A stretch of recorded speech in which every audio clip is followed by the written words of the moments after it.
지금으로부터 한 70년 전 생각이 납니다.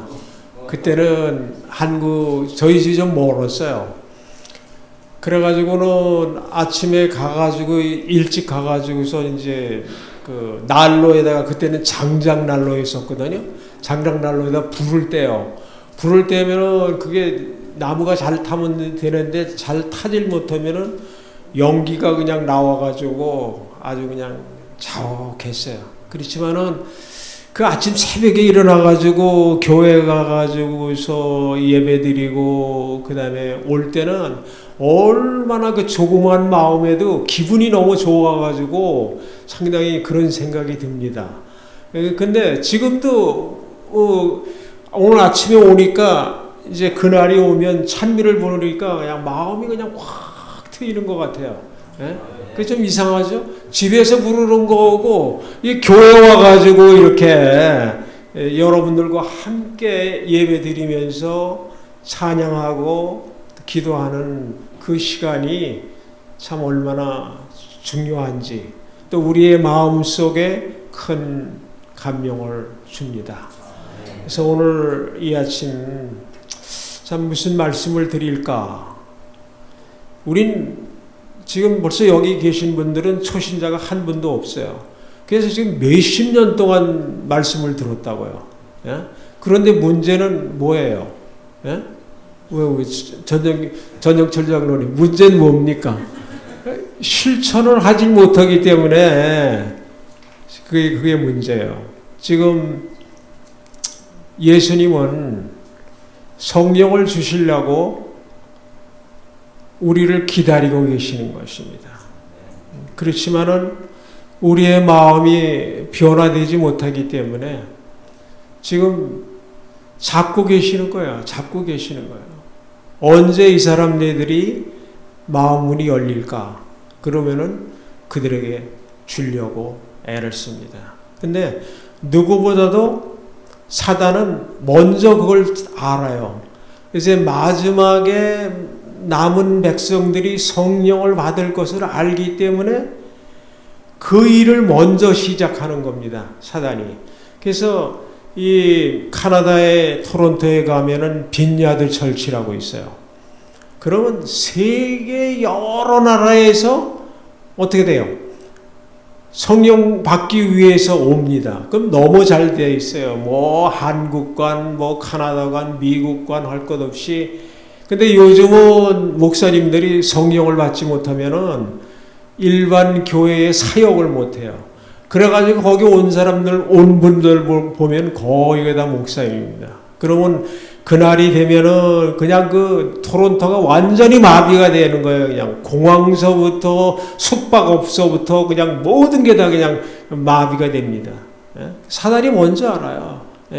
그런데 진작 지금 우리가 지금 성령을 받아야 될 찰나인데 지금 우리는 어떻게 됐어요? 우리는 지금 깊은 잠에 지금 빠져 있는 것입니다. 그래서 오늘 이 귀한 시간에 무슨 말씀을 드릴까 하다가 잠언 4장 23절에 있는 말씀을 여러분들과 함께 좀 생각해 보려고 합니다. 무릇 지킬 만한 것보다 더욱 내 마음을 지키라. 생명의 근원이 이에서 남이니라. 무릇 지킬 만한 것들이 많이 있지만은 더욱 내 마음을 지키는 것이 상당히 중요하다고 여기에 말씀을 하시는 것입니다.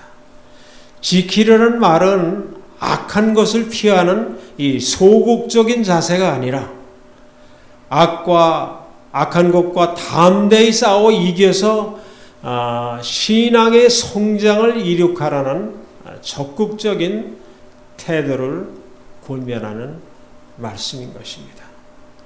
생명의 근원이 이에서 남이니라. 사람이 악한 것과 싸워서 마음을 지켜야 하는 이 분명한 이유가 여기에 제시되고 있습니다. 그래서 우리가 마음을 지키는 것이 바로 사람이 영육간의 참된 생명을 소유하는 결과를 가져오기 때문이라는 것입니다. 생명의 근원이 지체는 악과 구별되어 하나님 앞에서 온전한 마음을 지킨 사람만이 얻을 수 있는 것입니다.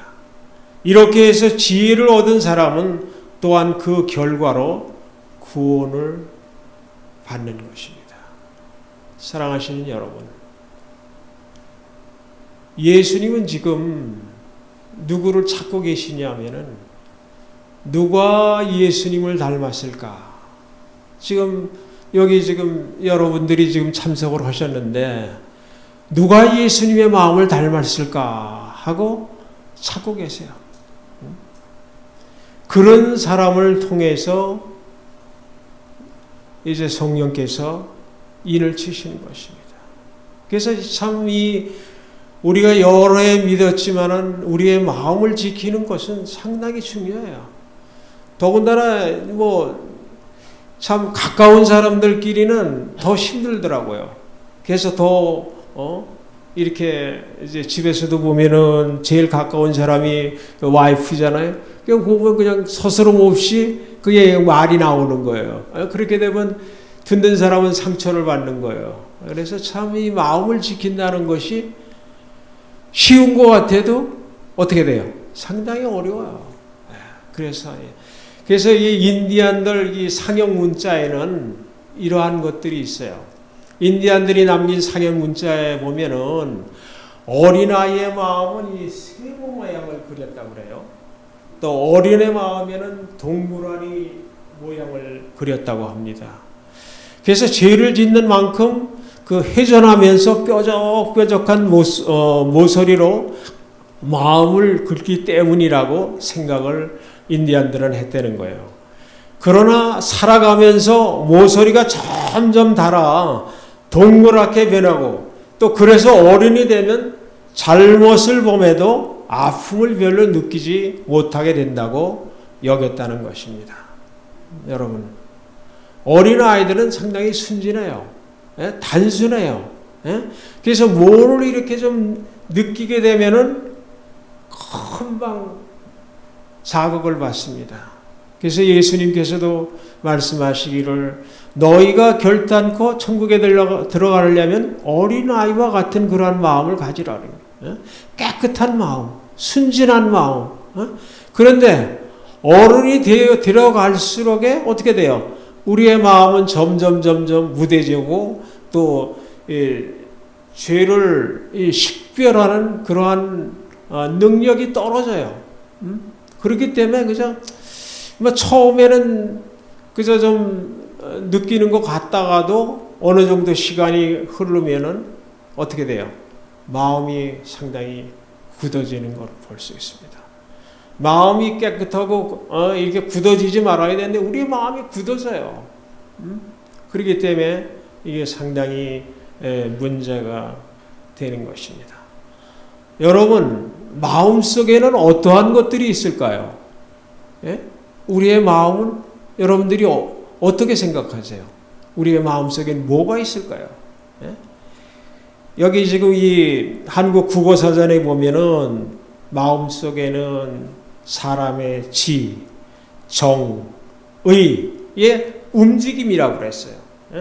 그 다음에 그 움직임이 근원이 되는 정신적인 상태의 총체적 감정이 사람의 중심을 가리킨다. 이렇게 말을 했습니다. 그럼 성경의 용어는 신체의 일부인 인격, 감정, 지성, 의지, 그리고 하나님과의 관계 등 일련의 광범위한 의미를 나타내고 있는 것이 어떻게 돼요? 우리의 마음이라고 우리가 볼 수 있는 것입니다. 여러분들의 마음을 잘 다스릴 수 있으십니까? 그게 이제 참 힘들어요. 그게 참 힘들고 또 오랜 세월 겪어도 그 마음이 상당히 이 습관이 고쳐지기가 쉽지가 않죠. 그래서 한국 속담에 3살 먹은 버릇이 얼마까지 간다고요? 근데 80까지 간다도 여든 가도 고쳐지지 않는 것 같아요. 죽을 때까지 고쳐지지 않는 것 같아요. 그렇지만은 이 성경이나 이 화이프님께서 쓰신 글에 보면은 우리의 굳은 마음이 고쳐질 수 있다고 그랬어요. 우리의 힘으로는 도저히 고쳐질 수 없지만은 분명히 고쳐질 수 있다고 말씀을 하셨습니다. 그러니까 그걸 우리가 믿고 어떻게 돼요? 실천하면은 고쳐질 수 있는 것입니다. 그래서 오늘 그러한 말씀들을 가지고 이제 여러분들에게 좀 말씀을 드리겠습니다. 그래서 성경에서 이 용어는 신체의 일부, 인격, 감정, 지성, 의지, 그리고 하나님과의 관계 등 일련의 광범위한 의미를 나타내고 있다. 하나님께서 창조하실 때는 아주 완전한 마음을 아담과 해와에게 주셨습니다. 죄가 없었어요. 아주 완전한 마음이었어요. 죄가 또 들어올래야 들어올 수가 없었습니다. 완전히 무장된 그러한 상태에 놓여 있었습니다. 그렇지만은 죄가 들어옴으로 인해서 어떻게 돼요? 우리의 마음은 악하게 됐습니다. 그래서 여기 창세기 8장 21절에 있는 말씀 볼 것 같으면은 이런 말씀이 있어요. 사람의 마음이 계획하는 바가 어려서부터 악함이라. 우리는 죄의 성량을 받고 태어났기 때문에 어떻게 돼요? 어려서부터 악한 게 있다는 거예요. 그래서 뭘 보면 어린 아이들도 보면은 뭘 그냥 움켜쥐려고 그러는 거 같죠? 움켜쥐려고 그러는 것 같아요. 그게 죄는 아니지만은 뭐든지 그 잡으면 움켜쥐려고 하는 그러한, 하여튼 자기도 모르는 사이에 이러한 그 죄의 성량이 가지고 태어났기 때문에, 창세기 8장 21절에 보면 사람의 마음이 개혁하는 바가 어려서부터 악함이라. 그럼 에레미야 17장 9절에 있는 말씀 볼 것 같으면은 만물보다 거짓되고 심히 부패한 것은 마음이라. 누가 능히 이를 알려마는 그랬어요. 그럼 이 부패한 원인이 무엇입니까? 여러분, 이 부패한 원인이 죄가 들어와서 부패했다고 볼 수 있지만은 왜 부패했을까요? 여기에 로마서 1장 28절에 그 말씀을 아주 명확하게 말씀을 하셨습니다. 또한 저희가 마음에 하나님 두기를 싫어하며, 마음에 하나님 두기를 싫어하기 때문에 하나님께서 저희를 그 상실한 마음대로 내어 부려두사 합당치 못한 일을 하게 하셨다고 했어요. 마음에 하나님 두기를 싫어하기 때문에 따지고 보면은 하나님께서 그냥 내버려 두신 거예요. 사단이 와서 죄를 짓게 하든 말든 그냥 내버려 두신 거예요. 그렇기 때문에 그 마음이 우리의 마음속에 와서 적용을 하기 때문에 어떻게 돼요? 우리의 마음이 점점 악의 길로 치솟아가는 거예요. 그래서 우리는 우리의 마음에 하나님을 모시게 하는, 하나님을 두게 하는 그러한 삶을 우리가 살아야 되지 않겠습니까? 그래야 되지 우리가 죄를 이길 수 있는 마음이 드는 것입니다. 그렇지 않고는 도저히 이 악을 이길 수 있는 것이 없는 것을 우리에게 성경은 말하는 것입니다. 그래서 그냥 내버려 두게 되면은 사람의 얼마나 요즘 세상이 악합니까? 하나님께서 그냥 내버려 두시는 거예요. 하나님 마음에 모시기를 원하는 사람은 성령을 통해서 계속 역사하기 때문에 어떻게 돼요? 이 식별력이 밝아요. 그렇기 때문에 이건 죄구나. 이건 차단해야 돼. 하면서 이 컨트롤하는 능력이 넓어져요. 그냥 내버려 두면은 그냥 조그만 일에도 어떻게 해요? 시기하고 살인하고 분쟁하고 또 사람을 죽이는 일까지. 그냥 사람 죽이는 거 그냥 뭐 파리 목심이에요. 아무 대수롭지 않게 죽인다고요. 그 다음에 그 사람들 오면은 그냥 뭐 떳떳해요. 이러한 모든 것들은 성령께서 그 마음이 없기 때문에 이러한 일들을 저지르는 것입니다. 그래서 시편 51편 10절에 보면은 하나님이여 내 속에 정한 마음을 창조하시고 내 안에 정직한 영을 새롭게 하소서. 이 다윗과 같은 그러한 마음을 가지고 우리가 늘 하나님을 사랑하고 그분의 말씀을 의지하고 또 정직한 영을 새롭게 해달라고 하는 마음이 우리의 마음속에 들지 않으면은 우리는 이 세상에서 죄악과 싸워 이길 수 없고 또 우리의 마음이 자연적으로 어디에 죄에 속한 그런 방향으로 흘러가게 되어 있어요. 흘러가게 되어 있어요. 그래서 하나님께서 보실 때 다윗은 참 내가 합당한 자라. 하나님 사랑을 좋아했기 때문에 하나님께서 그를 사랑하신 것입니다. 또 그는 하나님과 함께 동행함으로 인해서 그 모든 법칙들을 배웠어요. 그렇기 때문에 그가 참 훌륭한 사람이 된 것입니다. 그래서 에스겔 36장 26절에도 보면은 또 새 영을 너희 속에 두고 새 마음을 너희에게 주되 너희 육신에서 굳은 마음을 제하고 부드러운 마음을 너희에게 주겠다. 이렇게 했어요. 우리의 마음은 악한 마음들입니다. 이러한 것들을 제거하기 위해서는 우리의 육신적인 마음을 버리기 전까지는 우리의 마음이 새로워질 수 없는 것입니다. 에베소 4장 17절에도 보면 그러므로 내가 이것을 말하며 주 안에서 증거하노니 이제부터는 이방인이 그 마음이 허망한 것으로 행함같이 너희는 행하지 말라. 그랬습니다.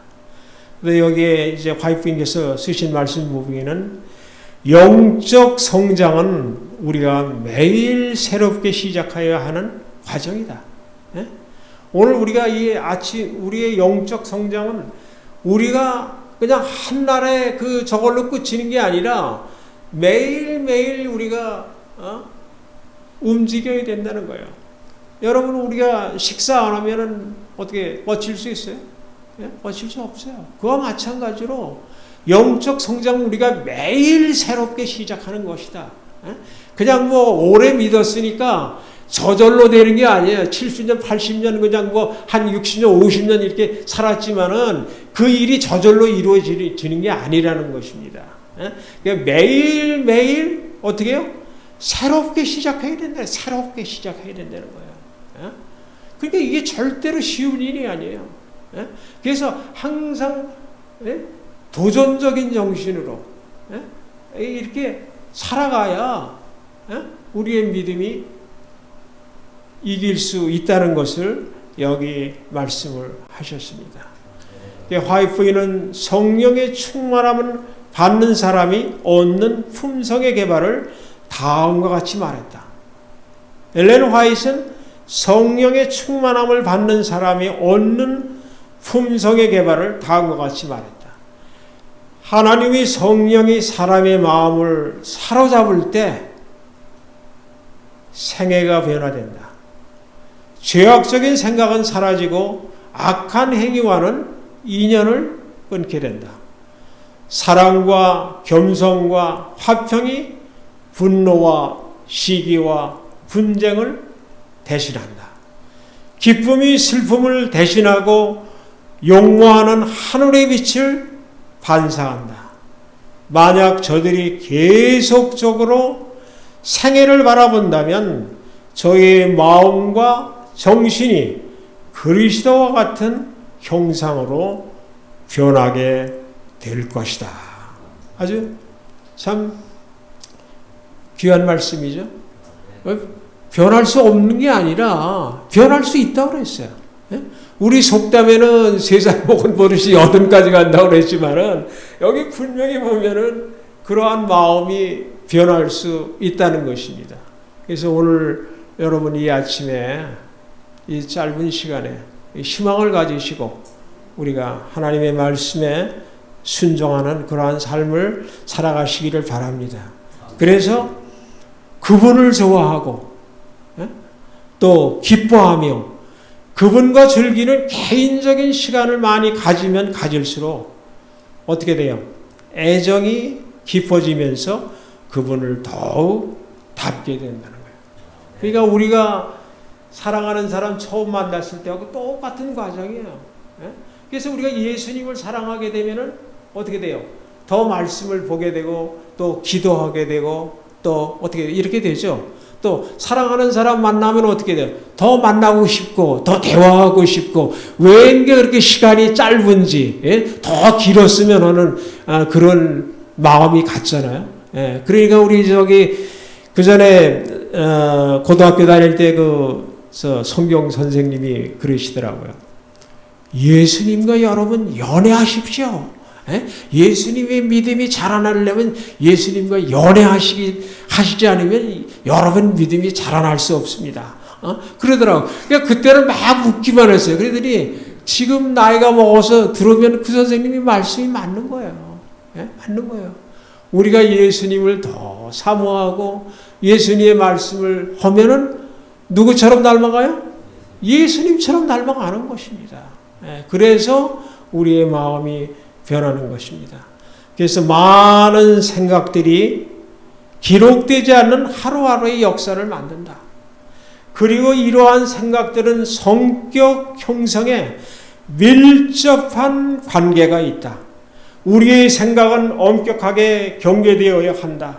이는 하나의 불순한 사상이 마음에 깊은 영향을 끼치기 때문이다. 나쁜 생각은 마음에 나쁜 인상을 남긴다. 생각이 순결하고 거룩하면 그 사람은 그러한 생각을 품음으로 더욱더 향상하게 된다. 그것으로 말미암아 영적 고동은 활발해지고 선을 행하는 능력은 증가된다. 말씀을 마치겠습니다. 감사합니다.